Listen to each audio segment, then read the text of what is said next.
There's no way that I can look at this Cowboys team this year with all the bad vibes regarding coaching, all the offseason personnel moves that seem poorly thought out now with the benefit of hindsight. I'd love to hear an argument for how this Dallas Cowboys team got better than last year, and what is the case for them improving upon their record, because I don't see it. Because on top of all of the issues we've sort of hashed out here, the Cowboys also face the fact that every other team in their division got better. The Eagles got better. The Giants got better. Washington got better. I think that people may not believe it, but Carson Wentz is not nearly as bad as people think. He may be a top 6 or 7 quarterback in the NFC, just purely on talent alone. If you're the Cowboys and you've struggled with personnel, you have sort of maybe a lame duck head coach going into this year, I would be a little bit concerned about repeating as NFC East champions. I mentioned before that the NFC East has not had a repeat champion since 2004. And in looking at this 10.5 number, looking at the Cowboys, who are currently the projected favorite to win the NFC East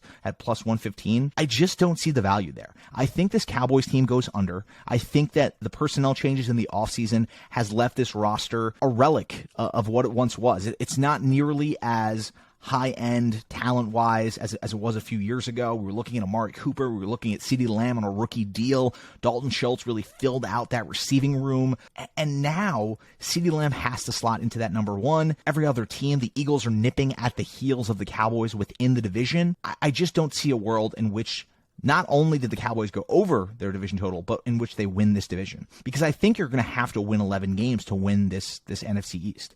So I'm going under on the Cowboys at 10.5, and I'm staying away from them to win the NFC East. I should talk, before we move on to my next team, about the odds to win the NFC East right now. As of today, the Cowboys are the favorite to win the NFC East at plus 115. The Philadelphia Eagles are the second favorite at plus 185. The Washington Commanders are plus 475. And the New York Giants bring up the rear at plus 800. I don't think the value is there in picking the Cowboys because, as I said before in our sort of breakdown of the entire roster, plus 115, the odds just aren't good enough for me to bet on a lame duck head coach and an offense that lost a lot of their personnel in the offseason.